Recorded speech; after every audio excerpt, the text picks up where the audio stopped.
Rochelle, I want to ask you this. When we think about peeling back the layers of the metaphorical onion and we start asking those deeper questions for our prospects or our potential clients, is that coachable, or is that something that comes just from having a good sales mindset and having the right skills to be in a sales role? No, it's totally coachable. As long as the person is coachable. Not all people are coachable, but skill sets are absolutely coachable. And it's really looking at strategy. What is the strategy of the questions that you're asking? Why are you asking certain questions? And what is the outcome, or what are you trying to accomplish with that question?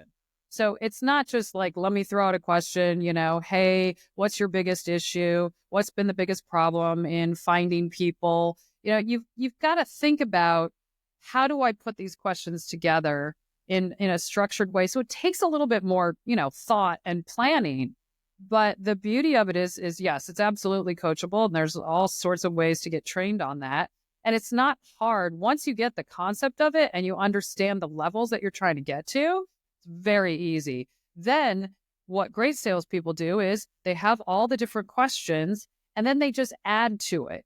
So they go, and for whatever situation it is, or different roles might have a little bit of different questions. If you're talking to the hiring manager versus an HR person, you might have slightly different questions.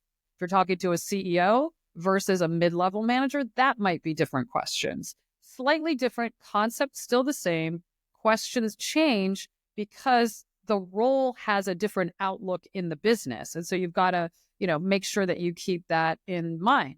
But once you get your question set, you put that into a document, and then every time you go and you prepare for a sales call, all you have to do is go, okay, which questions make the most sense for this person in this situation? And now I can pre-call prep, which most salespeople don't do. Most just kind of go off the top of their head.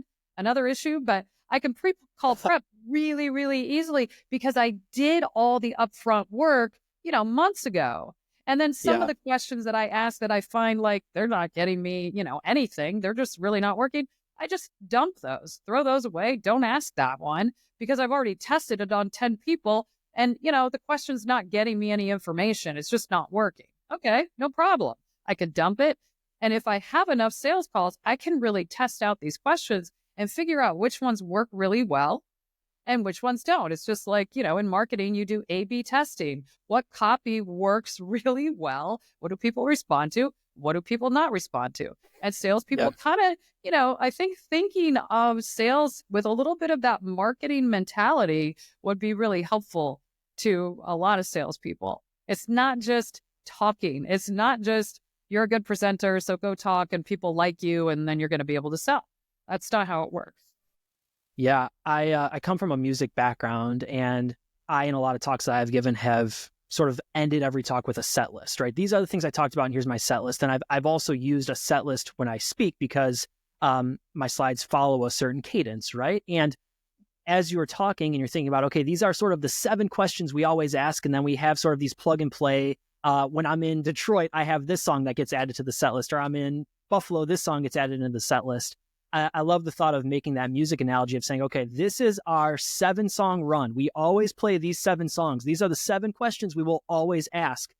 But if the band's feeling it, we'll play these 2 songs too, or we'll encore with these 2, right? If the conversation's going this way. So friends, my way to tie some music back and to take the stage here for a little bit. But I really do like that thought. Analogy. That's a great analogy. I really do like that thought. Yeah. And what I love about it too is you're playing off the audience. So if you're in a band, you're going to play certain songs because you look at the audience, you get the feel of the audience and you go, I think in Buffalo, this is going to go over really well. Yes. And so the same thing is happening. An HR person is going to get different questions, like I said, than a hiring manager because they have different outlooks. They have different roles. But you always have your standard questions that you're always going to ask no matter what. And then you've got your more tailored questions that you add in. So it's a great analogy.